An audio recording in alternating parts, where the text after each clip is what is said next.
Very windy here. It's not right now, but it's common to have sustained winds of 20 miles an hour or more. So stakes don't work, it trips them out. But weights work. I'll have to undo the rope when I get to work. I won't need it for the ride home. The roads are fairly clear. The trouble with the rope is it's not really good on dry pavement.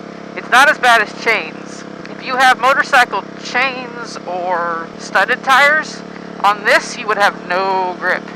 At least with the rope, you have grip. You just don't want to go fast because it'll shred the rope.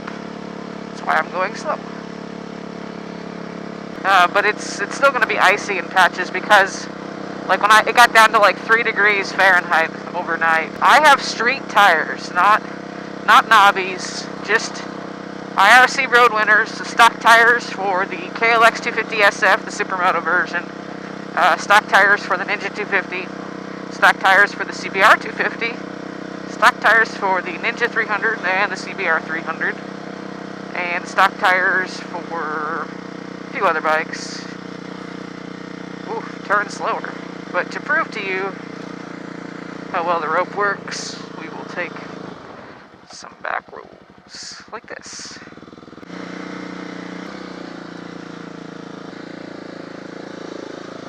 He was not expecting me, and I was not expecting him.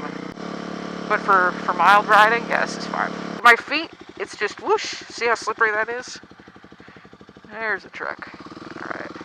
It's very slippery, that's my point. My feet have no traction. I just turned with no problem. Just to get you by. It's very slow. My feet are on the pegs, one hand on the handlebar. But, as you can see, don't touch the front brake.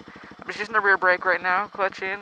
The trouble is when I go to put my foot down to stop, my foot just, the truck's not behind me anymore. You can see how slippery, it's just this icy layer. Even where it looks clean pavement right here, that's just ice. But the rope is fantastic. So, be careful shifting. Notice I kind of shift very slow-like. That was a very slow shift. I normally like to, if you ever watch my videos, normal riding, I fast shift. I often don't even use the clutch. But you're definitely doing this. There you go. Okay, see? Rope's still good, but it's getting beat up on the clean pavement. So the knot, you want to start, I start on the side, and don't start on the chain side, start on this side. Start with the knot, and then just wrap around, then roll the bike forward and wrap around, and then tie it back to the same spot and leave it on this side. You're not going to hit the brake caliper, it's not wide enough to hit the swing arm, and you're not worrying about the frayed part coming loose, by the chain grabbing it. Same thing on this side. I only have one side rotor on the front, so I start the knot here, and then I wrap around, and then I tie the knot back. It's on this side, so it's not rubbing up against the rotor. The rotor's not an issue over here because the rotor's narrower rotor, but if you got dual disc front, I don't know what the hell you would do. Be very careful, because you don't want that catching up in your caliper. Catching up, people are like, what if it catches in your chain?